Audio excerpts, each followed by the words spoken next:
नमस्कार दोस्तों।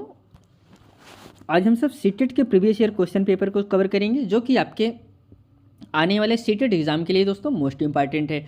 जैसा कि आप सबके लिए हम सब daily previous year question paper ला रहे हैं, आज हम सब फिर एक नए पेपर को सॉल्व करेंगे। सीटेट में सबसे महत्वपूर्ण होता है वह होता है previous year question paper. Previous year इसलिए महत्वपूर्ण होता है जो इसमें क्वेश्चन पूछे जाते हैं लैंग्वेज के बेस पे होते हैं। बच्चा क्वेश्चन पढ़ता है, क्वेश्चन पढ़ के कन्फ्यूज हो जाता है, समझ ही नहीं पाता कि इसमें पूछना क्या चाह रहा है एग्जामिनर। इसलिए क्वेश्चन को आप रटने का प्रयास न करिए, क्वेश्चन जो सॉल्व कर रहे हैं सॉल्व करते उसकी लैंग्वेज भी समझने का प्रयास करिए कि क्वेश्चन में पूछना क्या चाह रहा है एग्जामिनर। आज जो पेपर हम सब सॉल्व करेंगे वह पेपर आपका 27 जनवरी 2023 को जो आपका सीटेट एग्जाम हुआ था उसी दिन यह पूछा गया था। इसी पेपर को हम सब सॉल्व करेंगे। इसमें हम सब सीडीपी के जो 30 क्वेश्चन होते हैं उसके कवर कर चुके हैं। आज हम सब एसएसटी के जो 60 क्वेश्चन होते हैं वही 60 क्वेश्चन इसमें हम सब कवर करेंगे। तो दोस्तों, अगर आप इस चैनल पर नए हैं तो चैनल को सब्सक्राइब ज़रूर करिए। यहाँ पे आपको आपके लिए 2011 से लेके 2023 तक जितने भी आपके सीटेट एग्ज़ाम हुए हैं सभी प्रीवियस ईयर क्वेश्चन पेपर यहाँ पे सॉल्व कराया जाएगा और साथ में साथ उसकी पीडीएफ भी आपको टेलीग्राम चैनल पर उपलब्ध कराया जाता है। तो दोस्तों आइए चलिए हम सब आगे बढ़ते हैं और क्लास की शुरुआत करते हैं। एक चीज़ और दोस्तों, आपका जो सीटेट एग्ज़ाम होता है दो ही चीज़ पर टिका रहता है, एक होता है नकारात्मक, एक होता है सकारात्मक। तो इसलिए आप जानते रहिए एग्जामिनर पूछता क्या है। आपके सीटेट में जो क्वेश्चन बनते हैं एक होता है पॉजिटिव पूछेगा, नेगेटिव पूछेगा, ये दो ही चीज़ रहता है। और इसमें जो सर्वा होता है वो बालक होता है। पढ़ाने का तरीका गलत हो सकता है, शिक्षक गलत हो सकते हैं, स्कूल गलत हो सकता है, आप जो सामग्री का इस्तेमाल कर रहे हैं वह गलत हो सकता है। एक चीज़ कभी नहीं गलत होता, वह क्या होता है दोस्तों, वह होता है बालक। आपके बालक के खिलाफ जो भी ऑप्शन बने होंगे वही ऑप्शन आपका गलत होगा। बालक के खिलाफ जो भी ऑप्शन सब गलत होगा, बालक के फेवर में जो ऑप्शन होगा वही आपका राइट आंसर हो जाएगा।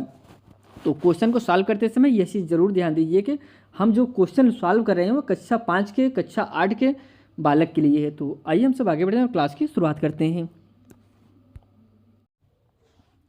यहाँ से दोस्तों सोशल साइंस के क्वेश्चन शुरू होते हैं। सोशल साइंस में टोटल 60 क्वेश्चन पूछे जाते हैं। आज हम सब 60 क्वेश्चन को कवर करेंगे। इसमें जो पहला क्वेश्चन दिया गया है, कह रहे जैसे जैसे लोगों ने पशुओं को पालतू बनाना आरंभ किया, पालतू पशु धीरे धीरे जंगली पशुओं से इस रूप से भिन्न होते गए। कैसे भिन्न होते गए उसको आपको बताना है। कुछ कथन दिए गए हैं, दो कथन है, उनके दांत छोटे हो गए, या फिर सेकंड कथन है उनके सींग छोटे हो गए। अब इसमें से कौन सा ऑप्शन वह सही होगा उसको आपको बताना है। पहला ऑप्शन है केवल ए सही है, सेकंड ऑप्शन है केवल बी सही है, थर्ड ऑप्शन है ए और बी दोनों सही है, या फिर लास्ट ऑप्शन है ए और बी दोनों ही सही नहीं है। ऑप्शन नंबर इसमें सी सही होगा, ए और दोनों ऑप्शन सही हैं दोस्तों। उनके दांत भी छोटे होने लगे, जब हम जंगली पशुओं को पालने लगे तो उनके दांत भी छोटे होने लगे और उनकी जो सींग थी दोस्तों वह भी छोटे होने लगे। Option C is correct answer. अगले क्वेश्चन पे बढ़ते हैं।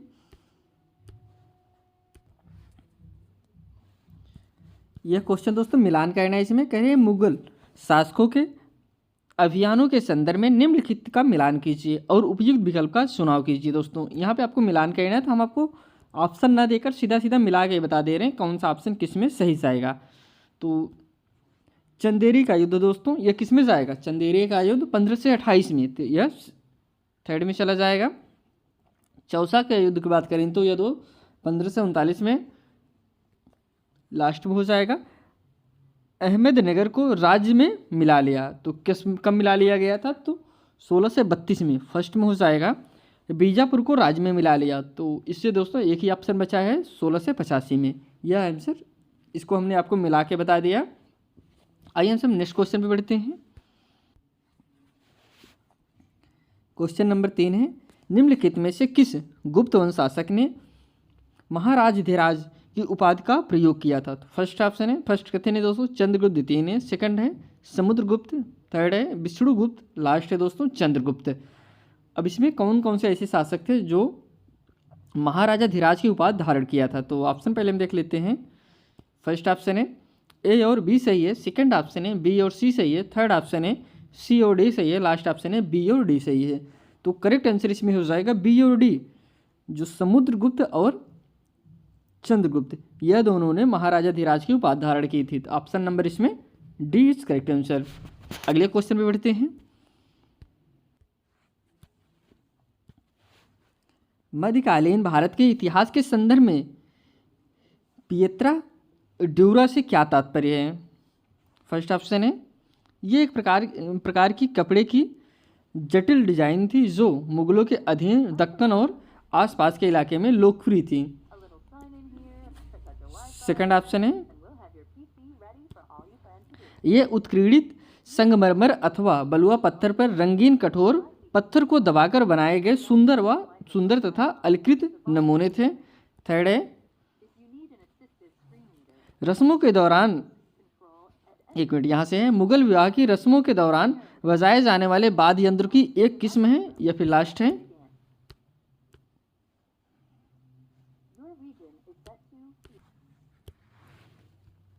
एक प्रकार का रंगीन चित्र जो ईरान से मुगल दरबार में लाया गया था।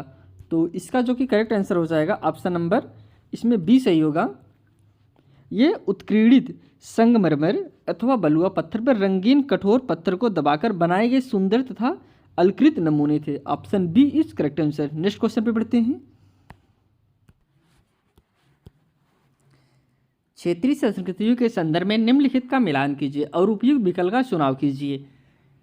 इस क्वेश्चन को आपको मिलान करना है, लेकिन इसमें हम आपको मिला कैसे दिखा सकते हैं, क्योंकि आधे क्वेश्चन दूसरे पेज में हो गए, आधे क्वेश्चन दूसरे पेज में है। तो आपको हम पहले बता देते हैं, बाद में हम आपको मिला के दिखा देते हैं। महोदयपुरम दोस्तों, इसके सामने उड़ीसा लिखा गया है। अनंतवर्मन दोस्तों, केरल इसके सामने लिखा गया है। इसमें राज्य बताना, क्षेत्रीय संस्कृति कौन सा, किस राज्य से कौन सी संस्कृति का संदर्भ है। अगले क्वेश्चन पे बढ़ते हैं, अगले ऑप्शन पे बढ़ते हैं। मंगल का दोस्तों कांगड़ा, ये फिर लास्ट है बसोहली या बंगाल। तो अब आपको हम मिला के बता देते हैं। अगर इसको हमसे मिलान करें तो महोदयपुरम दोस्तों किससे संबंधित है? केरल से संबंधित है। अनंतवर्मन दोस्तों उड़ीसा से संबंधित है। मंगल काव्य दोस्तों बंगाल से संबंधित है। बहोसली यह कांगड़ा से संबंधित है। यह दोस्तों मिलान किया गया। आइए हमसे पहले क्वेश्चन पे बढ़ते हैं। निम्नलिखित कथनों को पढ़िए और उपयुक्त विकल्प का चयन कीजिए। कुछ कथन दिए गए हैं। कथन ये है दोस्तों, आर्यभट्ट ने लिखा कि दिन और रात पृथ्वी के अपनी धुरी पर चक्कर काटने की वजह से होते हैं। बी कथन है, आर्यभट्ट ने ग्रहण के बारे में वैज्ञानिक तर्क दिए हैं। तो ऑप्शन हम इसमें देख लेते हैं। इसमें जो फर्स्ट ऑप्शन है ए और बी दोनों सही हैं। सेकंड ऑप्शन है ए और बी दोनों गलत हैं। थर्ड ऑप्शन है ए सही है लेकिन बी गलत है। लास्ट ऑप्शन है ए गलत है लेकिन आपका बी सही है। तो राइट आंसर इसमें हो जाएगा option number A is correct answer. A और बी इसमें दोनों ही सही हैं। अगले क्वेश्चन पे बढ़ते हैं। इनमें से कौन सही सुमेलित नहीं है? अब इसमें जो सही सुमेलित नहीं है उसको आपको बताना है। फर्स्ट ऑप्शन है मणिग्रामम और नाना देशी व्यापार संघ से संबंधित है। इसमें जो गलत होगा वही राइट आंसर होगा। शिकस्ते व नस्तलिक दोस्तों लेखन की शैली, ऑप्शन सी है। वेट्टी और कदमाई किससे संबंधित? भूमि की श्रेणी। लास्ट है मुवेंदवेर और अरैयर दोस्तों यह उपाधियाँ। तो इसमें कौन सा ऑप्शन गलत है? तो ऑप्शन इसमें सी गलत होगा दोस्तों, यह सही नहीं है, बाकी सारे सही हैं। यह दोस्तों किस में जाएगा? यह जो भूमि की श्रेणियाँ दिया गया है तो यह जाएगा बेगार कर या भू राजस्व कर। इसमें यह सही होगा, तो यह ऑप्शन गलत है और यही आपका राइट आंसर हो जाएगा। अगले क्वेश्चन पे बढ़ते हैं। क्वेश्चन नंबर 8 है, निम्नलिखित कथन पर विचार कीजिए तथा सही कथन वाले विकल्प का चयन कीजिए। कथन ये है दोस्तों, फर्स्ट है इलाहाबाद में अशोक स्तंभ सम्राट अशोक के बारे में सूचना प्रदान करता है। सेकंड ऑप्शन है अशोक स्तंभ पर अभिलेख हरिशेर द्वारा एक काव्य के रूप में लिखे गए हैं। थर्ड है प्रशस्तियों में जन साधारण एवं सामाजिक जीवन के बारे में लिखा गया था। तो ऑप्शन है इसमें देख लेते हैं कौन सा ऑप्शन सही है। फर्स्ट ऑप्शन है केवल फर्स्ट सही है। सेकंड ऑप्शन है केवल सेकंड सही है। थर्ड ऑप्शन है केवल थर्ड सही है। फिर लास्ट ऑप्शन है फर्स्ट और सेकंड दोनों सही हैं। तो राइट आंसर इसमें बी हो जाएगा दोस्तों, केवल सेकंड सही है। Option B is right answer. अगले क्वेश्चन पे बढ़ते हैं। क्वेश्चन नंबर 9 है, कथन ए तथा बी को पढ़े और सही उत्तर का चुनाव करना है। सबसे पहले हम सब कथन को पढ़ लेते हैं। ए है वीरासलिंगम पंतुलू ने विधवा पुनर्विवाह के समर्थन में मद्रास प्रेसिडेंसी में एक संगठन बनाया था। सेकंड कहते हैं आर्य समाज की स्थापना करने वाले स्वामी दयानंद सरस्वती ने भी विधवा पुनर्विवाह का समर्थन किया था। तो ऑप्शन जो इसमें दिए गए हैं, ऑप्शन हम देखते हैं पहले। फर्स्ट ऑप्शन है ए और बी दोनों सही हैं। सेकंड ऑप्शन है ए और बी दोनों गलत हैं। थर्ड ऑप्शन है केवल ए सही है। लास्ट ऑप्शन है केवल बी सही है। तो जो कि इसमें करेक्ट आंसर हो जाएगा option number A is right answer. A या बी दोनों ही सही हैं। Option A is correct answer. अगले क्वेश्चन पे बढ़ते हैं। 19वीं शताब्दी के भारत में सिंह सभाओं का गठन क्यों हुआ दोस्तों? कथन है अंग्रेज सरकार के विरुद्ध लड़ाई के लिए। सेकंड कथन है सिखों में प्रचलित अंधविश्वासों से छुटकारा पाने के लिए। थर्ड है जाति प्रतिष्ठा और भेदभाव के प्रथाओं को समाप्त करने के लिए। लास्ट कथन है सिखों में शिक्षा को प्रोत्साहित करने के लिए। अभी इसमें आपको बताना है सिंह सभाओं का जो गठन किया गया था इसमें से कौन सा ऑप्शन सही है। फर्स्ट ऑप्शन है ए बी सी तीनों सही हैं। सेकंड ऑप्शन है बी सी डी सही है। थर्ड ऑप्शन है ए सी और डी सही है। लास्ट ऑप्शन है ए बी और डी सही है। तो करेक्ट आंसर इसका हो जाएगा option number B is right answer. इसमें बी भी सही है, सी भी सही है और डी सही है, लेकिन ए जो है वह गलत है। अगले क्वेश्चन पे बढ़ते हैं। भारत में प्रारंभिक 20वीं शताब्दी में धर्म के आधार पर अधिकार जमाने आधिपत्य स्थापित करने की निम्नलिखित में से कौन सा आंदोलन आलोचना करता है? तो फर्स्ट है सत्य शोधक समाज। सेकंड है दोस्तों स्वाभिमान आंदोलन। थर्ड है आर्य समाज। लास्ट है ब्रह्म समाज।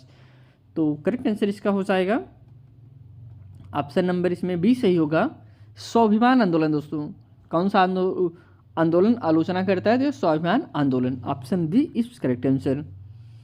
नेक्स्ट क्वेश्चन है इल्बर्ट बिल के संदर्भ में निम्नलिखित में से कौन सा कथन सही नहीं है? अब इसमें नहीं पूछा गया है, जो ऑप्शन आपका गलत होगा वही आपका करेक्ट आंसर हो जाएगा। फर्स्ट ऑप्शन है इस विधेयक में प्रावधान किया गया था कि भारतीय न्यायाधीशों में ब्रिटिश या यूरोपीय व्यक्तियों पर मुकदमे चला सकते हैं। तो ये सही है दोस्तों, अब लेकिन हमको गलत पॉइंट लेना है। सेकंड है अगली तरफ बढ़ते हैं। इस विधेयक में प्रावधान किया गया था कि भारतीय न्यायाधीश ब्रिटिश या यूरोपीय व्यक्तियों पर मुकदमा नहीं चला सकते। अब देखिए दोस्तों पहला ऑप्शन सेकंड ऑप्शन आप दो ही ऑप्शन में कंफर्म कर सकते हैं कौन सा ऑप्शन आपका सही होगा, क्योंकि एक में कह रहा है चला सकते हैं, एक में कह रहा है नहीं चला सकते हैं। कहने का तात्पर्य दोनों में से आपका कोई ना कोई एक ऑप्शन सही है। थर्ड में पढ़ लेते हैं। बिल भारतीय तथा ब्रिटिश न्यायाधीश के बीच समानता स्थापित करता है। फिर लास्ट है भारत में काम कर रहे अंग्रेजों ने सरकार से इस बिल को लाने की मांग की थी। तो जो ऑप्शन इसमें गलत है यही है। इस विधेयक में प्रावधान था किया गया था कि भारतीय न्यायाधीश ब्रिटिश या यूरोप व्यक्तियों पर मुकदमा नहीं चला सकते। ये गलत है दोस्तों, option B is correct answer. Next question पे बढ़ते हैं। भारत के स्वतंत्रता आंदोलन के संदर्भ में निम्नलिखित का सुमेल कीजिए और उपयुक्त विकल्प का चयन कीजिए। दोस्तों किसकी बात करें? भारत के स्वतंत्रता आंदोलन के संदर्भ में आपको बताना है। सूची 1 सूची 2 दोस्तों। कोल विद्रोह, इसमें आपको मिलान करना है। तो कोल विद्रोह कब, इसके बारे में आपको बताना है, तो हम आपको मिला के बता देते हैं। कोल विद्रोह कब हुआ था दोस्तों? यह 1831 में जाएगा लास्ट में, 1831-32। संथाल विद्रोह, इसकी बात किया जाए तो 1855 में हो जाए। बस्तर विद्रोह की हमसे बात करें तो 1910 में। वर्ली विद्रोह 1940 में। अगले क्वेश्चन पे चलते हैं। निम्नलिखित में से किस नए राज्य का गठन 1 अक्टूबर 1953 को हुआ था दोस्तों? तमिलनाडु, कर्नाटक, आंध्र प्रदेश, महाराष्ट्र। तो करेक्ट आंसर इसका हो जाएगा आंध्र प्रदेश। आंध्र प्रदेश का जो गठन किया गया था वह 1 अक्टूबर 1953 के। निम्न में से कौन सा मानचित्र वनस्पति के वितरण को दर्शाता है? फर्स्ट है भौतिक मानचित्र, सेकंड है राजनीतिक मानचित्र, थर्ड है थीमेटिक मानचित्र, या फिर लास्ट है खाका। तो इसमें जो बात कर रहे हैं वनस्पति मानचित्र की बात करें तो इसमें करेक्ट आंसर हो जाएगा ऑप्शन नंबर सी दोस्तों। थीमेटिक मानचित्र होता है जो, यही राइट आंसर हो जाएगा। मानचित्र के दोस्तों 3 घटक होते हैं, इसको आप जानते हैं, दूरी, दिशा, प्रतीक। ये 3 घटक है मानचित्र के बारे में। आइए हम सब नेक्स्ट क्वेश्चन पे चलते हैं। जब हम एक भारतीय शहर से ऑस्ट्रेलिया की राजधानी कैनबेरा 149 डिग्री 7 पूर्व की यात्रा करेंगे तब हम कितने घंटे अर्जित करेंगे या गवाएंगे। शहर तक पहुंचने के लिए लगने वाले आवश्यक समय को हम नज़रअंदाज कर दें।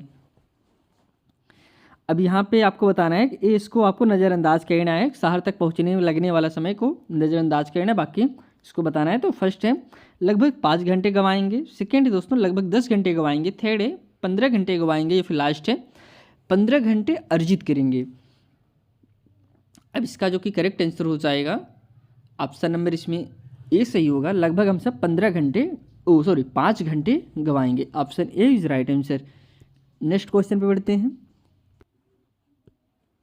नीचे दिए कथनों ए तथा बी को पढ़ें तथा उपयुक्त विकल्प का चुनाव कीजिए। कथन ए है 21 जून को उत्तर अयनांत होता है तथा मकर रेखा सूर्य की किरणें सीधी पड़ती हैं। बी दोस्तों उत्तरायण होना चाहिए था, यहाँ पे थोड़ा सा मिस्टेक है लेकिन आप समझ लीजिए। जो बी कथन है दक्षिण अयनांत 22 जनवरी को होता है तथा कर्क रेखा सूर्य के पूर्व किरणें सीधी पड़ती हैं। तो इसमें जो कहा गया है कि ए और बी दोनों सही हैं। सेकंड ऑप्शन है ए और बी दोनों गलत हैं। इस प्रकार से जब क्वेश्चन है दोस्तों जहाँ पे आपको किसी शब्द के लेके डाउट रहे, उत्तरायण होगा या फिर दक्षिणायन होगा, तो जो आपका इंग्लिश में लिखा रहता है वही आपका राइट माना जाता है, हिंदी का नहीं माना जाता है। इसको जानते रहिए, क्योंकि जो इंग्लिश में लिखा जाता है उसी का ट्रांसलेट करके हिंदी में कर देते हैं। तो आप ऐसा समझिए कि अगर कोई चीज़ इंग्लिश में लिखा रहता है, जब हम ट्रांसलेट करते हैं तो हमको 100% सही नहीं मिलता, कुछ उसमें त्रुटियाँ कभी कभी देखने को मिल सकती हैं। तो वही त्रुटियाँ हो जाती हैं, इसको लेकर आप कन्फ्यूज ना हो जाइएगा। यह उत्तरायण होगा या दक्षिणायन होगा। इसमें जो ऑप्शन दिए गए हैं हम थर्ड ऑप्शन देखते हैं। थर्ड ऑप्शन है ए सही है लेकिन बी गलत है। लास्ट ऑप्शन है ए गलत है लेकिन बी सही है। तो इसका करेक्ट आंसर दोस्तों बी होगा। ऑप्शन नंबर जो बी दिया गया है, ए और बी दोनों गलत हैं दोस्तों। नेक्स्ट क्वेश्चन पे बढ़ते हैं। ग्लोब के बारे में दिए गए निम्नलिखित कथनों को पढ़िए तथा उचित विकल्प का चयन कीजिए। कथन है दोस्तों एक कथन है ग्लोब पर देशों, महाद्वीपों तथा महासागरों को उनके सही आकार में दिखाया जाता है। बी कथन है ग्लोब हमारे लिए उपयोगी तब होता है जब हमें पृथ्वी के केवल एक भाग का अध्ययन करना होता है। इसमें से कौन सा विकल्प सही है, कौन सा विकल्प गलत है, उसको आपको बताना है। कथन जो दिए गए हैं 4, फर्स्ट है केवल ए सही है, सेकेंड है केवल बी सही है, थर्ड है ए बी दोनों सही है, लास्ट है दोस्तों ना तो ए ना तो बी, इसमें से कोई नहीं सही है। तो ऑप्शन हम देख लेते हैं, जिसका करेक्ट आंसर ए हो जाएगा। इसमें केवल ए सही है, जिसमें कह रही थी ग्लोब पर देशों, महाद्वीपों तथा महासागरों को उनके सही आकार में दिखाया जाता है। ए आपका राइट है। लेकिन बी की अगर हम सब बात करें, ग्लोब हमारे लिए उपयोगी तब होते हैं जब हमें पृथ्वी के केवल एक भाग का अध्ययन करना होता है। क्या यह सही है? बी आपका गलत हो जाएगा। लेकिन कुछ बच्चों का कन्फ्यूजन होंगे इसमें। जो एक मिनट हम आपको दिखाते हैं। इसमें जो कह रहे हैं कि ग्लोब पर देशों, महाद्वीपों तथा महासागरों को उनके सही आकार को में दिखाया जाता है। हो सकता है कहीं कि क्षेत्रफल तो बहुत ज़्यादा होता है, ग्लोब बहुत छोटा होता है, लेकिन कैसे छोटे में दिखा देते हैं, सही आकार कहाँ हुआ। लेकिन दोस्तों आप जानिए कि उसका जो आकार होता है, जिस देश की जो डिज़ाइन होती है वह ग्लोब पे सेम टू सेम ऐसे दिखाई जाती है, इसमें संशोधन नहीं किया जाता। वही कह रहे हैं कि महाद्वीपों, महासागरों के आकार में ही दिखाया जाता है। अगले क्वेश्चन पे बढ़ते हैं। निम्नलिखित में से कौन से महाद्वीपीय संघित के निर्माण के मुख्य खनिज है दोस्तों? फर्स्ट है सिलिका और मैग्नीशियम, थर्ड है सेकंड है सिलिका और एल्युमिनियम, थर्ड है सिलिका और लौह, लास्ट है दोस्तों मैग्नीशियम और एल्युमिनियम। तो इसका जो कि करेक्ट आंसर हो जाएगा ऑप्शन नंबर बी सही होगा। इसमें सिलिका और aluminium, option B is right answer. अगले क्वेश्चन में बढ़ते हैं। इसमें जो क्वेश्चन नंबर 20 है, कह रहे हैं कि सूची 1 का सूची 2 से मिलान करें और सही उत्तर का चयन करें। हम देखते हैं पहले सूची को। यहाँ पे सूची 1 है और सूची 2 है दोस्तों। इस तरफ 1 है, इस तरफ मुख्य वृक्ष है। तो शीतोष्ण पर्णपाती दोस्तों जो वन होते हैं वो वृक्ष, वहाँ पे कैसे वृक्ष पाए जाते हैं? तो ऑप्शन है इसमें देखो, इसमें मिलान कहना है। अब लेकिन क्वेश्चन थोड़ा सा लेंदी है, लेंदी होने की वजह से यहाँ पे मिला के नहीं बता सकते, लेकिन आपको हम इसमें एग्जैक्ट आंसर बता देते हैं। इसमें अगर हम आपको ऑप्शन देगा, ऑप्शन इस प्रकार, ऑप्शन आपको हम थोड़ा सा दिखा देते हैं। ऑप्शन ऐसा दिया रहता है, ऑप्शन देकर आप कन्फ्यूज हो सकते हैं कौन किस में जाएगा। जब आपको हम इसमें क्वेश्चन में ही बता देते हैं कौन किस में जाएगा तो थोड़ा क्लियर हो जाता है।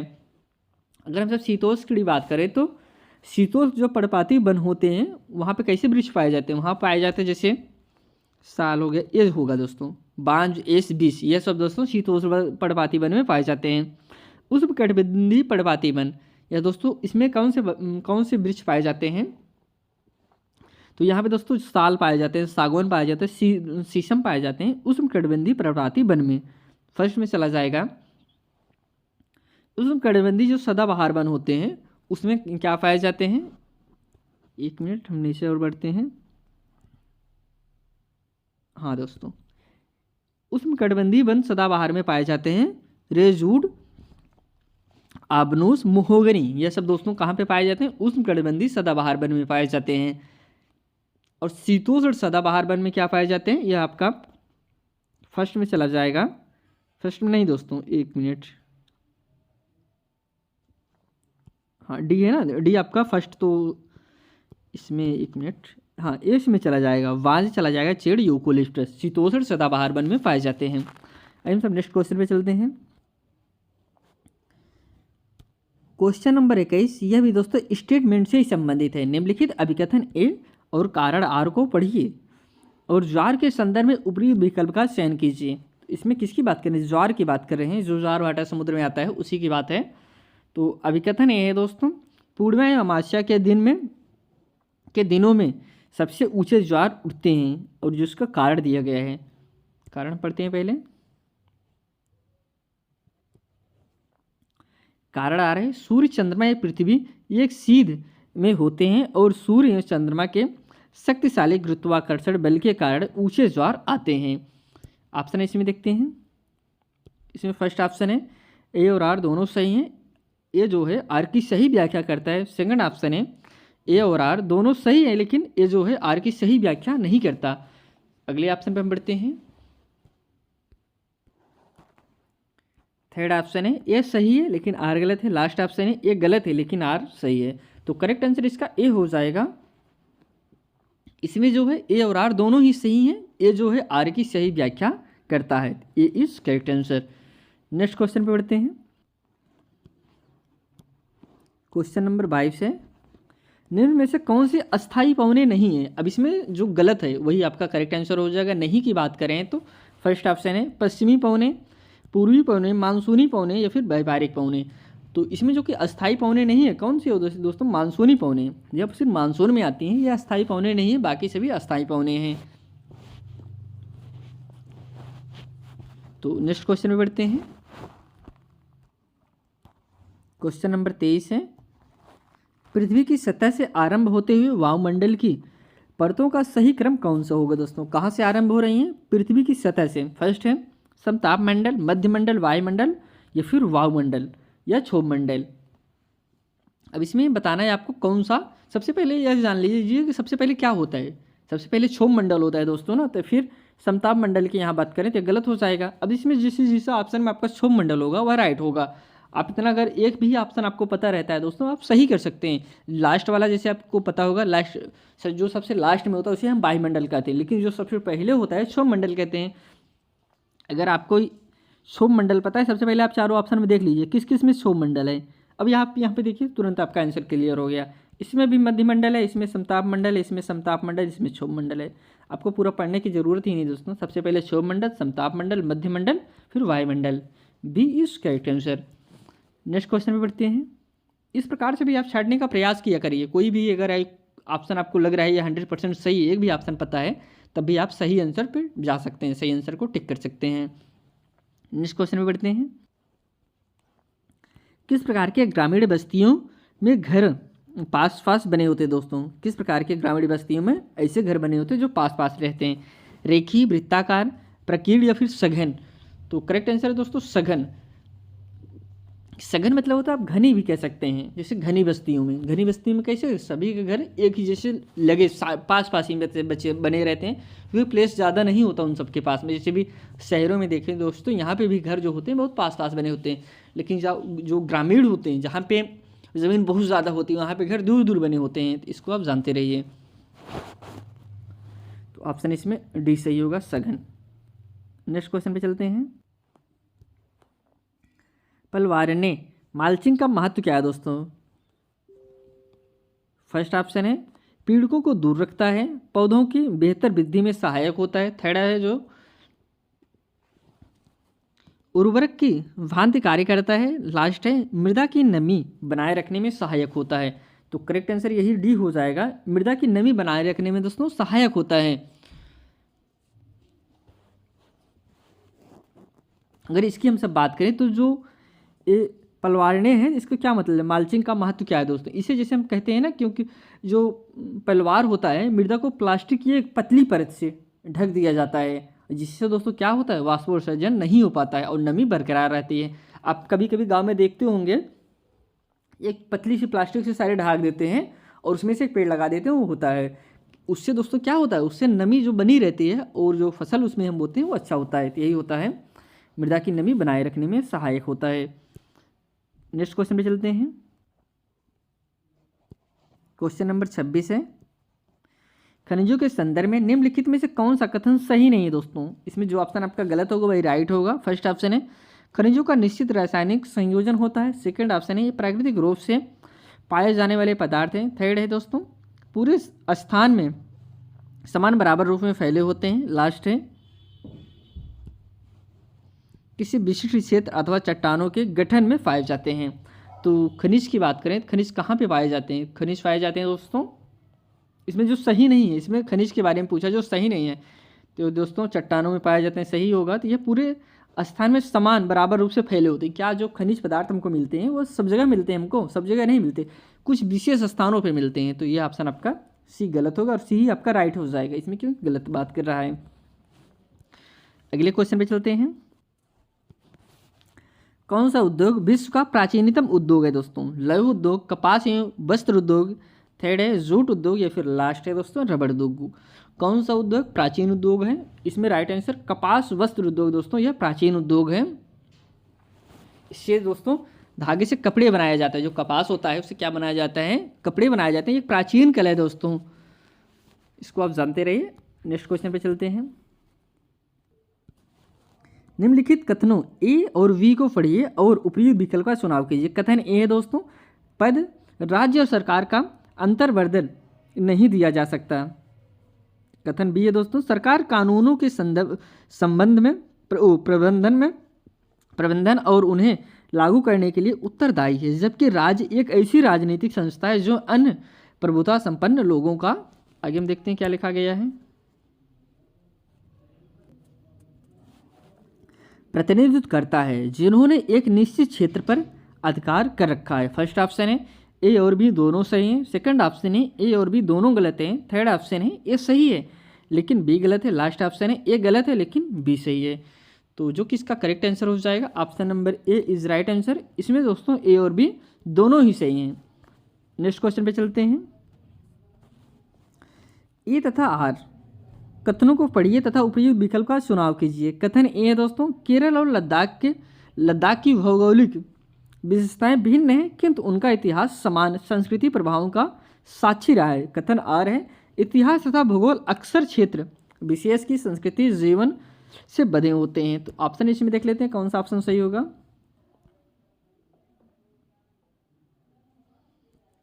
तो फर्स्ट ऑप्शन है ए तथा आर दोनों सही हैं। आर जो है सही व्याख्या करता है ए का। तो सेकंड ऑप्शन है दोनों दोस्तों ए तथा आर सही व्याख्या, ए और आर एक मिनट, हाँ यहाँ से दोस्तों दोनों ए तथा आर सही व्याख्या नहीं है ए का। थर्ड है दोस्तों ए सही है लेकिन किंतु आर गलत है। लास्ट है ए गलत है किंतु आर सही है। तो इसका जो कि करेक्ट आंसर हो जाएगा, इसमें जो फर्स्ट ऑप्शन है ए और ए तथा आर दोनों सही हैं और जो आर है दोस्तों ये सही व्याख्या भी कर रहा है किसका, ए का। ए इज करेक्ट आंसर। अगले क्वेश्चन पे चलते हैं। पहले खाली जगह एक संगठन या अभिकरण है जिसके द्वारा कोई राजनैतिक इकाई अपने प्राधिकरण का प्रयोग करती है और नागरिकों के कार्यों पर नियंत्रण रखती है। आगे हम देखते हैं क्या लिखा गया है। फर्स्ट मंत्रिमंडल है, संसद है, सरकार है या फिर न्यायपालिका है। राइट आंसर इसमें सरकार है दोस्तों, option C is correct answer, government. Next question में बढ़ते हैं। नए कृषि बिलों के खिलाफ किसानों के संघर्ष जिसे केंद्र की सरकार ने 2021 में वापस ले लिया था कि संदर्भ में निम्न कथनों को पढ़े। दोस्तों आपको पता होगा जैसे कि कृषि के 3 नए कानून आए थे, उसी की बात इसमें कह रहे हैं, वापस ले लिया था। समझ कौन से कथन को पढ़ें। तो फर्स्ट है, लोकतांत्रिक सरकार संरचना में लोग विरोध प्रदर्शन करते हैं, अपनी असहमति दिखाते हैं। सेकंड कथन है, सरकार को अपना निर्णय बदलना पड़ा क्योंकि वह आम जनता के प्रति जिम्मेदार है। अब इसमें कौन से ऑप्शन सही होंगे, पहले ऑप्शन हम देख लेते हैं। ऑप्शन ए है केवल ए सही है, सेकंड ऑप्शन है केवल बी सही है, थर्ड ऑप्शन है ए बी दोनों सही है, लास्ट है ना तो ए ना तो बी सही है। तो राइट आंसर इसमें सी होगा, option number C is correct answer. A तथा बी दोनों ही सही हैं, option C is correct answer. अगले क्वेश्चन पे बढ़ते हैं। कथन ए, खेतिहर मजदूर को कम मजदूरी पर काम करना पड़ता है। कथन कारण आ रहे दोस्तों, ये मजदूर साल भर कमाई करते हैं। अब इसमें कौन सा ऑप्शन सही है कौन सा गलत है। जो खेतिहर मजदूर होते हैं क्या वो साल भर कमाई करते हैं या फिर ये सस्ते में काम करते हैं। तो कुछ ऑप्शन पहले हम देख लेते हैं। ए और आर दोनों सही हैं, ए जो है आर की सही व्याख्या करता है। सेकंड ऑप्शन है ए और आर दोनों। आगे बढ़ते हैं, क्या लिखा गया है, सही है लेकिन ए जो है आर की सही व्याख्या नहीं करता। थर्ड है ए सही है लेकिन आर गलत है। लास्ट ऑप्शन है ए दोनों गलत है। दोस्तों ए और आर दोनों ही गलत हैं। करेक्ट आंसर इसमें हो जाएगा ऑप्शन नंबर सी सही होगा, ए सही है लेकिन आर गलत है। अगले क्वेश्चन में बढ़ते हैं। क्वेश्चन नंबर 33 है, निम्न में से कौन सा विकल्प स्वरोजगार का एक उदाहरण है। दोस्तों किसका, स्वरोजगार का। फर्स्ट ऑप्शन है जमींदार के घर काम करते हुए एक खेतिहर मजदूर। सेकंड ऑप्शन है आंगनबाड़ी कार्य में। थर्ड है गांव के एक विद्यालय की एक शिक्षिका। लास्ट है शहर के बाजार में मछली बेचती एक महिला। इसमें स्वरोजगार की बात करें, ऐसा कौन सा रोजगार है जो खुद का रोजगार है। क्या जब जमींदार के घर आप काम करेंगे स्वरोजगार होगा, या फिर आंगनबाड़ी कार्य में, गांव के विद्यालय में शिक्षिका, ये सब दोस्तों स्वरोजगार नहीं है। स्वरोजगार ऑप्शन नंबर डी सही होगा। शहर के बाजार में मछली बेचती एक महिला, क्योंकि मछली खुद की है उसके दोस्तों, उसका मन करेगा बेचेगी, नहीं मन करेगा चली आएगी। लेकिन क्या जमींदार के घर आप काम करेंगे अपने मन से आ जा सकते हैं, नहीं जा सकते हैं। या फिर आंगनबाड़ी कर्मी जो हैं उनका जो काम दिया जाएगा उनको करना पड़ेगा। इसमें दोस्तों जो स्वरोजगार होता है उसमें आज़ादी होती है, अपने हिसाब से करना होता है।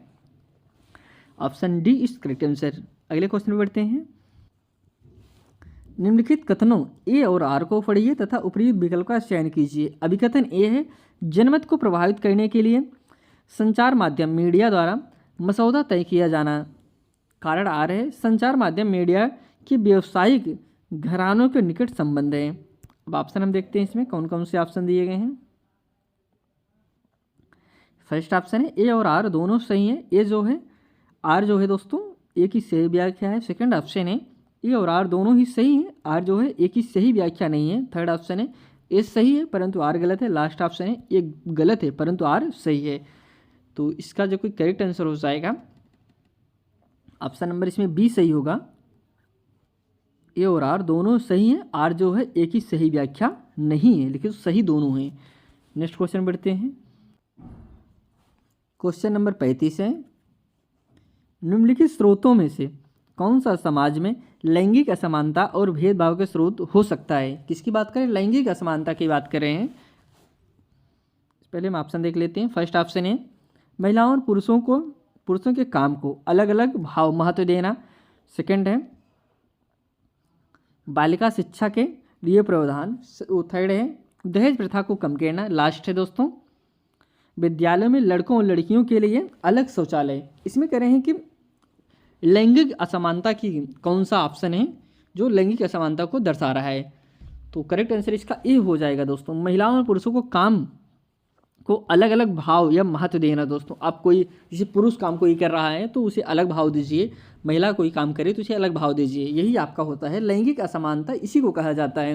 एक चीज़ आप जानते रहिए दोस्तों, जो सरकारी विभाग होता है, सरकारी विभाग में चाहे आप महिला हैं चाहे पुरुष हैं, सबका पेमेंट एक जैसा रहता है। ऐसा नहीं कि ये तो प्राइवेट में होता है, प्राइवेट में महिलाओं को कम पेमेंट देते हैं, पुरुषों को ज़्यादा देते हैं। लेकिन जो गवर्नमेंट होता है दोस्तों, गवर्नमेंट आप कोई भी जॉब करेंगे उसमें जितना पेमेंट एक पुरुष का रहेगा उतना ही पेमेंट उस पद के हिसाब से। अगर आप महिला और पुरुष दोनों ही एक ही पद पर हैं तो दोस्तों जितना पेमेंट आपको पुरुष को मिलेगा उतना ही पेमेंट दोस्तों महिला को मिलेगी। पेमेंट में अंतर नहीं होता, क्योंकि अगर पेमेंट में अंतर कर देंगे तो ये क्या कहलाएगा, यह लैंगिक असमानता कहलाएगा। इसलिए पेमेंट दोनों को समान दिया जाता है गवर्नमेंट जॉब में। Option A is correct answer. अगले क्वेश्चन में बढ़ते हैं। निम्न में से संविधान का प्रस्तावना में पाए जाने वाले कौन से सिद्धांत वैमनस्य और सांप्रदायिकता को हतोत्साहित करता है। दोस्तों इसमें हतोत्साहित बात करता है। हतोत्साहित निगेटिव पॉइंट है, इसको आप जानते रहिए। अब ऑप्शन जो आपका गलत होगा वही आपका करेक्ट आंसर हो जाएगा। फर्स्ट ऑप्शन है समानता, सेकंड ऑप्शन है भाईचारा, थर्ड ऑप्शन है स्वतंत्रता, लास्ट है दोस्तों प्रजातांत्रिक। तो करेक्ट आंसर इसका हो जाएगा ऑप्शन नंबर बी भाईचारा। दोस्तों क्वेश्चन नंबर 37 है, सभी धर्मनिरपेक्षता का सिद्धांत दर्शाता है। दोस्तों फर्स्ट ऑप्शन है, फर्स्ट कथन है सभी धर्म समान प्रतिष्ठा पाते हैं। सेकंड कथन है राज्य भारतीय नागरिकों के सांस्कृतिक एवं धार्मिक जीवन को नियंत्रण कर सकता है। थर्ड कथन है अल्पसंख्यकों के अधिकारों की सुरक्षा। तो इसमें धर्मनिरपेक्ष की बात करें, धर्मनिरपेक्ष मतलब क्या होता है, भारत में जो है एक धर्मनिरपेक्ष देश है। धर्मनिरपेक्ष का मतलब होता है जहाँ पे आप किसी भी धर्म के हो, सभी को अपने धर्म के मानने के लिए आबाद रूप से आज़ादी है। आप अपने धर्म को अच्छे से मान सकते हैं, इसके लिए आपको कोई रोक नहीं सकता कि आप इस धर्म से हैं, अपना धर्म नहीं मानिए, हमारा धर्म मानिए, इसलिए आपको कोई प्रतिबंधित नहीं कर सकता। तो फर्स्ट ऑप्शन इसमें देखते हैं, करें ए और बी सी तीनों सही हैं। थर्ड ऑप्शन है B C D, second option है B C D, third option है ए सी डी, या फिर लास्ट है ए बी सी डी। तो करेक्ट आंसर इसका ए हो जाएगा, ए बी और सी इस करेक्ट आंसर। नेक्स्ट क्वेश्चन में चलते हैं।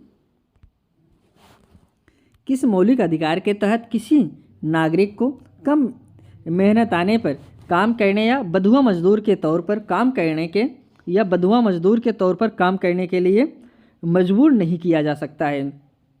किस मौलिक अधिकार है दोस्तों? फर्स्ट है स्वतंत्रता का अधिकार, सेकंड है दोस्तों समानता का अधिकार, या फिर थर्ड है शोषण के विरुद्ध अधिकार, या फिर लास्ट है संवैधानिक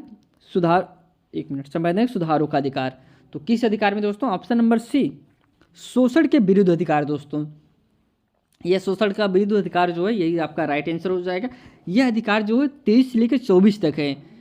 23 और 24 जो अनुच्छेद है इसमें शोषण के विरुद्ध अधिकार के दिया गया है। 23 में यह कहा गया है कि अनुच्छेद 23 के तहत मानव के दुर्व्यवहार व्यापक श्रम को प्रतिबंधित है। और अनुच्छेद 34 में यह कहा गया है कि कारखानों में दोस्तों जो कल कारखाने हैं अथवा जोखिम वाले काम को जो 14 से कम वर्ष के बालक हैं उनको प्रतिषेध किया गया, उनके काम नहीं करने देना है। तो ऑप्शन सी इस करेक्ट आंसर जो कि 23 और 24 है, इसको जानते रहिए। अगले क्वेश्चन बढ़ते हैं। क्वेश्चन नंबर 39 है, सामाजिक हाशियाकरण के संदर्भ में घेटोआइजेशन एक ऐसी परिस्थिति है जहां एक क्षेत्र या समुदाय में एक विशेष समुदाय के सदस्यों की बहुत ज़्यादा आबादी होती है। यह खाली जगह के कारण संभव होता है। दोस्तों कथन हम देखते हैं, इसमें कुछ कथन दिए गए हैं। पहले विभिन्न सामाजिक सांस्कृतिक और आर्थिक कारण। सेकंड कथन है बेहतर अच्छे नौकरी के अवसर और दाम्पत्य साथी के लिए। थर्ड कथन है आंकट्य स्थितियों जैसे भय या विदेश के कारण, या फिर लास्ट है समुदाय के रूप में अधिक सुरक्षित महसूस करना। तो ऑप्शन इसमें देखते हैं कौन कौन से ऑप्शन है। फर्स्ट ऑप्शन है B C D, second option है A B C, third option है ए सी और डी, या फिर लास्ट है ए बी और डी। तो करेक्ट आंसर इसका हो जाएगा ऑप्शन नंबर सी इस करेक्ट आंसर ए सी और डी। नेक्स्ट क्वेश्चन में बढ़ते हैं। क्वेश्चन नंबर 40 है, करें ऐसे कारणों की पहचान कीजिए जिन्होंने आदिवासी समूह को भारत में विभिन्न क्षेत्रों में वैकल्पिक कामों जैसे बागान मजदूरों, निर्माण कार्य के मजदूरों, औद्योगिक मजदूरों आदि के तरह काम करने के लिए उनके अपने परंपरागत आजीविकाओं के स्रोतों से विस्थापित करने में योगदान दिया। तो कथन कुछ इसमें दिए गए हैं। कथन ए है दोस्तों वन नीतियाँ, सेकंड कथन है आर्थिक परिवर्तन, थर्ड कथन है जलवायु की स्थितियाँ, लास्ट कथन है दोस्तों राज्य द्वारा राजनीतिक बल। तो ऑप्शन इसमें जो दिए गए हैं, फर्स्ट ऑप्शन है ए बी सी डी सही है, सेकंड ऑप्शन है ए बी डी सही है, थर्ड ऑप्शन है केवल ए और सी सही है, लास्ट ऑप्शन है बी और डी सही है। तो इसका जो कि करेक्ट आंसर हो जाएगा ऑप्शन नंबर इसमें बी सही होगा। इसमें दोस्तों ए और बी और डी सही है। नेक्स्ट क्वेश्चन में बढ़ते हैं। सामाजिक विज्ञान के पाठ्य पुस्तकों के बारे में निम्न में से कौन से कथन सही है? कथन फर्स्ट है, पाठ्य पुस्तक निर्देशनात्मक प्रक्रिया नियोजन हेतु विभिन्न विचार प्रस्तुत करती है। सेकंड कथन है, पाठ्य पुस्तकें सूचनाओं का संतुलित एवं कालक्रमबद्ध प्रदर्शन करती हैं। थर्ड कथन है, शिक्षकों को अपने शिक्षण एवं नियोजन हेतु केवल पाठ्य पुस्तकों पर निर्भर रहना चाहिए। तो ऑप्शन इसमें हम देखते हैं, फर्स्ट ऑप्शन है केवल ए सही है, सेकंड ऑप्शन है केवल बी सही है, थर्ड ऑप्शन है ए तथा बी सही है, या फिर इसका जो लास्ट ऑप्शन है बी तथा सी सही है। तो करेक्ट आंसर इसमें हो जाएगा ऑप्शन नंबर सी, ए तथा बी सही है। अगले क्वेश्चन पे चलते हैं। क्वेश्चन नंबर 42 है, समाजशास्त्र में रचनावादी दृष्टिकोण प्रमुखता देता है। फर्स्ट ऑप्शन है पारंपरिक शिक्षण विधियों के शिक्षक केंद्रित दृष्टिकोण को। दोस्तों इसमें देखिए शिक्षक केंद्रित आपका नेगेटिव पॉइंट है, शिक्षक केंद्रित जिस भी ऑप्शन में आपको मिल जाए वह ऑप्शन आपका सही हो ही नहीं सकता, तो शिक्षक केंद्रित करें। सेकंड ऑप्शन है सामाजिक विज्ञान पढ़ाने के समान उद्देश्यों के। थर्ड है योग्यता आधारित शिक्षण अधिगम की प्रक्रिया को। लास्ट ऑप्शन है केंद्रीय शिक्षा शास्त्र और ज्ञान निर्माण के तरीकों को। बाल केंद्रित, दोस्तों यहाँ पे एक मिनट, यहाँ बाल है तो बाल केंद्रित कैसा ऑप्शन है, पॉजिटिव पॉइंट है, तो ऑप्शन डी ही आपका करेक्ट होगा। नेक्स्ट क्वेश्चन में बढ़ते हैं। अर्थव्यवस्था में महिलाओं की भागीदारी पर चर्चा करते हुए निम्न में से किसे सम्मिलित किया जा सकता है? किसकी बात करें? महिलाओं की भागीदारी की बात करें। फर्स्ट कथन है विभिन्न उद्योगों में महिलाओं की भागीदारी। सेकंड कथन है संगठित व असंगठित क्षेत्रों में लैंगिक भागीदारी। थर्ड कथन है महिलाओं द्वारा घर पर किए जाने वाले कार्य। तो इसमें लैंगिक अर्थव्यवस्था में महिलाओं की भागीदारी की बात करें तो फर्स्ट ऑप्शन है केवल ए सही है, सेकंड ऑप्शन है ए बी सही है, थर्ड ऑप्शन है बी तथा सी सही है, लास्ट ऑप्शन है ए बी सी तीनों सही हैं। तो करेक्ट आंसर इसका हो जाएगा option number D, A B C सही है, तीनों सही हैं। नेक्स्ट क्वेश्चन पे बढ़ते हैं। करें एक भूगोल की शिक्षिका, ये क्वेश्चन नंबर दोस्तों 44 है, इसको जानते रहिए। 44 एक भूगोल की शिक्षिका कक्षा में बदलते भूमि उपयोग पर चर्चा करना चाहती है, इस उद्देश्य हेतु निम्न में से क्या उपयुक्त रहेगा? फर्स्ट कथन है 50 साल की अवधि में 10-10 साल के अंतराल पर लिए गए एक कस्बे की तस्वीर दिखाना। सी है दोस्तों बी कथन है 2010 के विभिन्न देशों में भूमि उपयोग के पर दी गई साड़ी को दिखाकर निष्कर्ष निकालना। लास्ट कथन है भूमि उपयोग की विभिन्न तस्वीरें दिखाना और औद्योगिकीकरण कैसे भूमि उपयोग को प्रभावित करता है, इस पर चर्चा करना। तो ऑप्शन इसमें हम देखते हैं कौन से ऑप्शन हैं।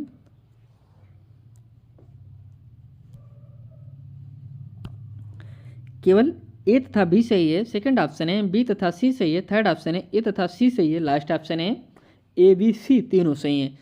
तो करेक्ट आंसर इसके हो जाएगा ऑप्शन नंबर इसमें सी सही होगा, सिर्फ दोस्तों ए और सी सही है।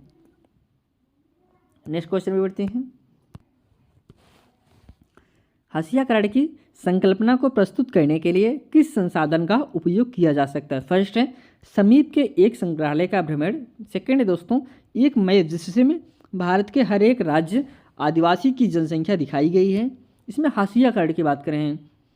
तो थर्ड है इंटरनेट से लिया गया एक लेख जिसका लेखक ज्ञात ना हो। लास्ट है आदिवासी विस्थापन पर एक वृत्त चित्र। तो इसका जो कि करेक्ट आंसर हो जाएगा ऑप्शन नंबर डी सही होगा दोस्तों, आदिवासी विस्थापन पर एक वृत्त चित्र, D is correct answer. Next question पे चलते हैं। निम्न गतिविधियों में से किसके द्वारा विद्यार्थी संचार माध्यमों मीडिया के एजेंडा बनाने में भूमिका का आलोचनात्मक मूल्यांकन कर पाएंगे? फर्स्ट ऑप्शन है संचार माध्यमों के विभिन्न प्रकारों का कोलाज बनाना। सेकंड ऑप्शन है अलग अलग संचार माध्यमों से विभिन्न खबरों को इकट्ठा करना तथा इनकी विषय वस्तु को विभिन्न श्रेणियों में बांटना। थर्ड ऑप्शन पे बढ़ते हैं हम सब। अलग अलग अखबारों से एक खबर को इकट्ठा करना तथा इसकी विषय वस्तु, प्रसारण का पृष्ठ तथा लेख को दिया गया स्थान आदि की तुलना करना। बाद में इन अंतरों को कारणों और प्रभावों पर चर्चा करना। लास्ट है टेलीविज़न पर प्राइम टाइम पर दिखाया जाने वाला विज्ञापनों की सूची बनाना। तो करेक्ट आंसर इसमें सी हो जाएगा, option C is right answer. Next question पे चलते हैं। क्वेश्चन नंबर 47 है, एक सामाजिक विज्ञान की शिक्षक चाहता है कि विद्यार्थी कानून बनाने में लोगों की भूमिका को समझ पाए। निम्न में से कौन सी गतिविधियाँ उनकी कक्षा में शामिल होगी। दोस्तों इसमें कानून की बात कर रहे हैं, तो फर्स्ट कहते हैं भारत में कानून बनाने के विभिन्न चरणों पर एक थीम वाल तैयार करना। सेकंड कहते हैं सूचना का अधिकार अधिनियम कैसे बना, इसका उदाहरण लेते हुए चर्चा करना। इसका जो थर्ड कहते हैं स्वयं एक कर्तव्य ड्यूटी चार्ट बनाना और कक्षा में चिपका देना। ये फिर अब ऑप्शन जो दिए गए हैं, फर्स्ट ऑप्शन है दोनों दोस्तों ए बी सही है, सेकंड ऑप्शन है दोनों बी और सी सही है, थर्ड ऑप्शन है दोनों ए और सी सही है, लास्ट ऑप्शन है ए बी सी तीनों सही है। तो करेक्ट आंसर इसमें फर्स्ट हो जाएगा ए और बी सही है। अगले क्वेश्चन में बढ़ते हैं। अब देखिए दोस्तों इस प्रकार से जो क्वेश्चन आए आपको मैंने पहले भी बताया था, अभी बता रहे हैं। तो इसे इसमें करें कि स्वयं एक कर्तव्य ड्यूटी चार्ट बनाकर कक्षा में चिपका देना। क्या इससे बालक समझ जाएंगे? आप एक चार्ट बना के चिपका दीजिए, बालक इसे समझ नहीं पाएंगे। अगर आपको ऑप्शन नहीं पता चल पा रहा है कौन सा हो सकता है, इसमें दो ऑप्शन है ए बी सही होगा, बी सी से कौन सा सही हो सकता है। अगर इसमें आपको कोई एक आंसर पता है या फिर होता है नहीं या पॉजिटिव निगेटिव चाहे जो पता हो, अगर एक पता है पहले आप उसे ही काट दीजिए। जैसे आप सी नहीं हो सकता क्योंकि आप चार्ट बना के तैयार करके चिपका दें, बालक नहीं समझ पाएगा। ऑप्शन सी 100% ऑप्शन सी गलत होगा। तो ऑप्शन सी जिसमें काट दीजिए, ऑप्शन सी इसमें। अब आपको ऑप्शन फर्स्ट ही सही होगा क्योंकि आपको अब अगर आपको ऑप्शन नहीं समझ में आ रहा है, बालक कंफ्यूज हो जाता है। सीटेट एग्जाम में बालक क्वेश्चन को ही देखता तभी कंफ्यूज हो जाता है। लेकिन अगर आपको एक भी ऑप्शन आ जाता है तो उससे आप सभी आंसर को सही टिक कर सकते हैं। तो आप ये आपका राइट हो जाएगा। नेक्स्ट क्वेश्चन में बढ़ते हैं। आप स्थानांतरित किसी के बारे में चर्चा कर रहे हैं और आपके यहाँ दर्शाना है कि कहाँ पर झूमिंग व मिल्पा की जाती है। आप विद्यार्थियों में विश्व मानचित्र में किन देशों को अंकित करने के लिए कहेंगे। इसमें झूमिंग खेती की बात करें, स्थानांतरित कृषि, झूम खेती, यह दोस्तों एक खेती है जो कि कहाँ कहाँ पे होती है उसको आपको बताना है। बालक अगर आप बालक को पढ़ा रहे हैं बताएं कहाँ पे झूम खेती होती है। तो क्या भारत और मैक्सिको में होता है, भारत ब्राज़ील में होता है, भारत और मलेशिया में होता है, या फिर भारत और ब्राज़ील और मलेशिया में होता है। अगर झूम की खेती की बात करें, यह खेती ऐसे की जाती है, पहले जो जंगल होते हैं उसे थोड़ा काट के उसको जला दिया जाता है। जलाने के बाद फिर उसमें खेती किया जाता है। खेती करने के बाद उसे खेती को काट के फिर उसे छोड़ दिया जाता है, फिर नए स्थान पर जाते हैं, फिर वहाँ पे दोस्तों इसी प्रकार से किया जाता है। यही दोस्तों झूम खेती कहा जाता है। यह दोस्तों भारत और मैक्सिको में होता है। तो ऑप्शन इसमें ए सही होगा। भारत में अगर हम सब बात करें जो पूर्वी राज्य हैं वहाँ पर झूम खेती आपको देखने को मिल सकती है। जैसे मेघालय जो पहाड़ी इलाके हैं वहाँ पे झूम खेती किया जाता है। तो नेक्स्ट क्वेश्चन पे बढ़ते हैं। आदिवासियों को देखो, वे कितने मनोहर दिखते हैं और ऐसे प्रतीत होता है कि वे सारे समय नाचते रहते हैं। एक शिक्षक के रूप में अगर पाठ्य पुस्तक में ऐसे कथन दिए गए तो आप किस संकल्पना से जोड़कर उन्हें देखेंगे। क्या आप उसे रूढ़वादिता से देखेंगे। आप कोई बुक पढ़ा रहे हैं, बालक को इस प्रकार से कथन मिल गए, अब आप क्या आदिवासियों को किस निगाह से देखेंगे। क्या उन पर दया दिखाएंगे, हाँ बहुत गरीब हैं, ऐसा है, मतलब इस प्रकार से देख क्या उसमें सही होगा उसको बताने हैं। रूढ़वादिता धारणा, रूढ़बद्ध धारणा, पूर्वाग्रह, भेदभाव, लेबल कहना। तो इसमें दोस्तों जो करेक्ट आंसर होगा वो होगा दोस्तों रूढ़बद्ध धारणा। ऑप्शन ए इस करेक्ट आंसर। पूर्वाग्रह से नहीं देखेंगे, भेदभाव से नहीं, लेबल लगाना यह भी नहीं देखेंगे। तो ऑप्शन इसमें ए इज करेक्ट आंसर। अगले क्वेश्चन में बढ़ते हैं। निम्नलिखित प्रश्नों में से कौन से प्रश्न विद्यार्थियों में आलोचनात्मक चिंतन कौशल को बढ़ावा देते हैं। तो फर्स्ट कहते हैं किन तरीकों से साम्राज्यवाद ने विजित राष्ट्रों को प्रभावित किया। सेकंड है दोस्तों बाल विवाह की बाल विवाह की हानियाँ क्या हैं। थर्ड कहते हैं संविधान के कौन सा हिस्सा स्वतंत्रता से संबंधित है। लास्ट है कौन से कारक जिन्होंने लोगों को एकजुट होने और राष्ट्रवाद की भावना को विकसित करने में सहायता की। तो ऑप्शन देख लेते हैं, ऑप्शन जो दिए गए हैं। फर्स्ट है A B C, second option है A B D, third option है बी सी डी, लास्ट है ए सी और डी। तो करेक्ट आंसर इसमें बी होगा, ए बी और डी इज राइट आंसर। अगले क्वेश्चन में बढ़ते हैं। क्वेश्चन 51 है, भूगोल में मानचित्र कला तकनीकी केंद्रित है दोस्तों। फर्स्ट ऑप्शन है विषयक आधारित संपत्तियों की बेहतर समझ पैदा करने पर। सेकंड ऑप्शन है रोचक अधिगम शिक्षण प्रक्रिया विकसित करने व प्रोत्साहित करने पर। थर्ड ऑप्शन है विषयक आधारित संपत्तियों का बेहतर प्रदर्शन करने पर। लास्ट है संपत्तियों का सुंदर प्रस्तुति करने पर। तो राइट आंसर इसका हो जाएगा ऑप्शन नंबर ए सही होगा इसमें। भूगोल में मानचित्र कला तकनीकी केंद्रित है किस पे है दोस्तों, विषयक थीमेटिक आधारित संपत्तियों की बेहतर समझ पैदा करने पर। Option A is right answer. अगले क्वेश्चन में बढ़ते हैं। मिडिल स्तर पर सामाजिक विज्ञान की एक शिक्षिका चाहती है कि उसके विद्यार्थी भारत में सार्वजनिक स्वास्थ्य व्यवस्था की दशा को समझ पाएं। इसके लिए निम्न में से कौन सी गतिविधियां सबसे उपयुक्त होगी दोस्तों। तो ऑप्शन इसमें जो कथन दिए गए हैं, पहले कथन को हम देखते हैं। कथन है उनके क्षेत्रों में सरकारी व प्राइवेट संस्था स्वास्थ्य केंद्रों के बारे में आंकड़े एकत्रित करना और उनकी तुलना करना। सेकंड है स्वास्थ्य सेवाएं सरकार का प्राथमिक दायित्व पर चर्चा करना। थर्ड है लोगों को साक्षात्कार करना और उन्हें सरकारी स्वास्थ्य सेवाओं को अपने अनुभवों को बांटने को कहना। तो अब इसमें जो ऑप्शन दिए गए हैं, फर्स्ट ऑप्शन है दोनों ए और बी सही है, सेकंड ऑप्शन है बी और सी सही है, थर्ड ऑप्शन है ए और सी सही है, लास्ट ऑप्शन है ए बी सी सही है। तो करेक्ट आंसर से तीनों सही हो जाएगा दोस्तों, ए और बी सी तीनों कथन राइट हैं। अगले क्वेश्चन में बढ़ते हैं। अगला जो क्वेश्चन जो है स्टेटमेंट से संबंधित है, क्वेश्चन नंबर 53 है। निम्नलिखित कथनों ए तथा आर पर विचार कर सही विकल्प का चयन करें। कथन है कुछ सामाजिक विज्ञानी अपने सिद्धांतों में भौतिक व प्राकृतिक और विज्ञान का अनुकरण करने का प्रयास करते हैं। सेकंड जो इसमें आर कथन है दोस्तों, प्रायः यह माना जाता है कि मात्र प्राकृतिक और भौतिक तत्वों का ही वैज्ञानिक परीक्षण संभव है। तो ऑप्शन इसमें देखते हैं कौन से ऑप्शन है। फर्स्ट ऑप्शन है ए और आर दोनों सही है, ए जो है आर की सही व्याख्या करता है। सेकंड ऑप्शन है ए और आर दोनों सही है लेकिन ए जो है आर की सही व्याख्या नहीं करता। थर्ड है ए सही है लेकिन आर गलत है। लास्ट है दोस्तों ए और आर दोनों गलत हैं। तो करेक्ट आंसर इसमें हो जाएगा ऑप्शन नंबर ए सही होगा। इसमें जो है ए और आर दोनों ही सही हैं, ए जो है आर की सही व्याख्या करता है।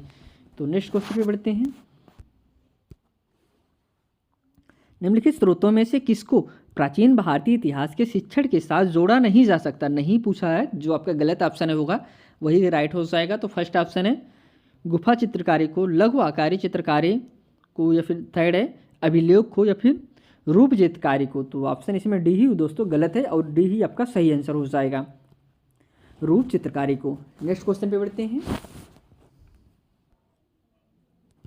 क्वेश्चन नंबर 55 है दोस्तों। आसपास क्षेत्रों की एक नदी पर सामाजिक विज्ञान की एक परियोजना संपन्न करते हुए निम्नलिखित में से क्या विद्यार्थियों द्वारा संग्रहित किया जा सकता है। फर्स्ट कहते हैं नदी पर लिखी पुस्तकें, कविताएं और गाने। थर्ड कहते हैं किसानों से साक्षात्कार। थर्ड है लास्ट है पाठ्य पुस्तक से संक्षेपण। तो आगे हम इसमें ई भी कथन है उसको भी देखते हैं। 5 कथन है। ई जो कथन है नदी से संदर्भित एक चलचित्र देखना। तो ऑप्शन इसमें जो दिए गए हैं, फर्स्ट ऑप्शन है ए बी सी सही है, सेकंड ऑप्शन है बी सी डी सही है, थर्ड ऑप्शन है केवल डी सही है, तो लास्ट है ए बी और सी सही है। तो राइट आंसर इसमें हो जाएगा, एक मिनट दोस्तों इसका, हाँ इसमें जो फर्स्ट कथन होगा फर्स्ट होगा दोस्तों, राइट कथन फर्स्ट है, ए बी और सी तीनों सही हैं, लेकिन आपका ई ओ डी और ई गलत हैं। अगले क्वेश्चन पे बढ़ते हैं। निम्नलिखित में से कौन सी गतिविधियां वन एवं घास के मैदान की समझ को आंकने के लिए विद्यार्थियों को दी जा सकती है। फर्स्ट कहते हैं चित्रों के साथ सूचनात्मक लेख बनाना। सेकंड कहते हैं ऐसे क्षेत्रों का मानचित्र पर पता लगाना। लास्ट और थर्ड कहते हैं कापी पर मुख्य महत्वपूर्ण बिंदुओं को लिखना। तो ऑप्शन इसमें जो दिया गया है ए ऑप्शन है, ए और बी सही है। सेकंड ऑप्शन है ए और सी सही है। थर्ड ऑप्शन है बी और सी सही है। लास्ट ऑप्शन है ए बी सी तीनों सही है। तो राइट आंसर इसमें फर्स्ट हो जाएगा ए और बी सही है, सी आपका जो कि गलत है। Option A is right answer. अगले क्वेश्चन में बढ़ते हैं। निम्नलिखित में से कौन से प्रश्न संज्ञानात्मक प्रक्रिया के समय पहलू का आकलन करते हैं? तो कथन ए है विभिन्न देशों के बीच न्याय संगत व्यापार को प्रोत्साहित करने के लिए क्या किया जा सकता है? तो ऑप्शन जो बी कथन जो है इसको हम देखते हैं। हरित क्रांति ने भारत को अनाज के मामले में आत्मनिर्भर बना दिया, समझाइए। से सी कथन है बंदोबस्त क्या है। डी कथन है प्रथम विश्व युद्ध का प्रभाव, प्रथम विश्व युद्ध के क्या प्रभाव थे? तो ऑप्शन इसमें देखते हैं जो ऑप्शन है। फर्स्ट ऑप्शन है ए बी सी सही है। सेकंड ऑप्शन है बी सी डी सही है। थर्ड ऑप्शन है ए सी डी सही है। लास्ट ऑप्शन है ए बी और डी सही है। तो राइट आंसर इसका हो जाएगा option number D is correct answer. इसमें जो है ए सही है, बी सही है, डी सही है, लेकिन सी गलत है। बंदोबस्त क्या है, यह गलत हो जाएगा। अगले क्वेश्चन में बढ़ते हैं। किन किन तरीकों से अस्थायी नियमित नौकरी अनियमित नौकरी से भिन्न है, चर्चा कीजिए। यह प्रश्न विद्यार्थियों की खाली जगह करने की योग्यता को संबोधित करने का प्रयास कर रही है। क्या समानता है दोस्तों? यह आपको बताना है। समानता और अंतर, निष्कर्ष निकालना, अनुमान लगाना। इसमें जो थर्ड है केस अध्ययनों से व्याख्या। लास्ट है तर्क करने की व्याख्या। तो करेक्ट आंसर इसमें समानता एवं अंतर हो जाएगा दोस्तों। ऐसा करेंगे सरकारी नौकरी प्राइवेट नौकरी में क्या अंतर है ये करेंगे तो हम क्या निकालते हैं, समानता अंतर ये निकाल रहे हैं ना। तो option A is correct answer. Next question पे बढ़ते हैं। खुली किताब परीक्षा द्वारा अधिगमकर्ता के निम्नलिखित में से किस कौशल का मूल्यांकन किया जा सकता है? खुली किताब के द्वारा, इसको आपको हम थोड़ा सा उदाहरण बताते थे। खुली किताब का मतलब क्या होता है? जिसे एनसीएफ कहता है बालक का एग्जाम खुली पुस्तक के जरिए लीजिए। खुली पुस्तक के जरिए यह होता है, खुली किताब का मतलब यह होता है कि आप बालक का जो एग्ज़ाम ले दोस्तों, इसे कहे दोस्तों खुली प्रतियोगिता परीक्षा, तो खुली पुस्तक प्रतियोगिता परीक्षा, तो इसका मतलब ये होता है कि आप जो बालक का एग्ज़ाम ले, जो उसमें क्वेश्चन पूछा जाए, अब बालक को आप एक बुक दीजिए, ये पढ़ ले और उसी से क्वेश्चन आप पूछिए, यही होता है खुली पुस्तक खुली पुस्तक प्रतियोगिता। तो ऑप्शन इसको खुली पुस्तक का मतलब आप समझिए, ऐसा नहीं खुली किताब परीक्षा का मतलब ये ना समझ लीजिए कि बालक एग्ज़ाम दे रहा है किताब खोल के एग्ज़ाम दे, ऐसा नहीं दोस्तों। उसका मतलब है जो हम एग्ज़ाम क्वेश्चन जो बनाए हैं उसको जो बुक दी है पढ़ने के लिए उसी बुक से ही रहें, उससे बाहर ना रहें। फर्स्ट ऑप्शन है पाठ्योत्तर क्रियाकलाप। सेकंड ऑप्शन है किसी मुद्दे पर विश्लेषण और मनन चिंतन करने की क्षमता। थर्ड है रटना नेगेटिव पॉइंट है, इसको जानते रहे, तो रटना तो होगा नहीं। इसमें आप एक ऑप्शन ऐसे निकाल लीजिए सामूहिक शिक्षा प्राप्ति। तो करेक्ट आंसर इसका बी हो जाएगा, किसी मुद्दे पर विश्लेषण मनन चिंतन करना। नेक्स्ट क्वेश्चन और लास्ट क्वेश्चन पे बढ़ते हैं। निम्न में से किन मूल्यांकनों में छात्र भागीदारी करते हैं? उपयुक्त विकल्प को चुने दोस्तों। फर्स्ट है समवयस्क, सेकंड कथन है समूह, थर्ड कथन है प्रमाणीकरण और डी कथन है स्वयं। ऑप्शन इसमें देख लेते हैं कौन से ऑप्शन सही होंगे। फर्स्ट ऑप्शन है सी तथा डी सही है। सेकंड ऑप्शन है ए बी डी सही है। थर्ड ऑप्शन है ए तथा बी सही है। लास्ट ऑप्शन है बी तथा डी सही है। तो करेक्ट आंसर इसका हो जाएगा ऑप्शन नंबर इसमें बी सही है। इसमें ए भी सही है, बी भी सही है और डी भी सही है, लेकिन सी जो है प्रमाणीकरण गलत है। तो यहाँ पे आज हम सब दोस्तों ये SST के 60 क्वेश्चन कवर किए। एक मिनट दोस्तों, 60 क्वेश्चन कवर किए जो कि आपके seated previous year question paper थे। यह पेपर आपका पूछा गया था 27 जनवरी 2023 को, जो आपके एग्ज़ाम हुआ था उसी दिन पूछा गया था। अगर आप इस चैनल पर नए दोस्तों, चैनल को सब्सक्राइब ज़रूर करिए। यहाँ पे आपको 2011 से लेकर 2023 तक जितने भी आपके सीटेड एग्ज़ाम हुए हैं सभी प्रीवियस ईयर क्वेश्चन पेपर यहाँ पे सॉल्व कराया जाएगा। आइए चलिए क्लास यहीं समाप्त करते हैं, आपसे फिर एक नई वीडियो मिलते हैं। तब तक के लिए दोस्तों धन्यवाद।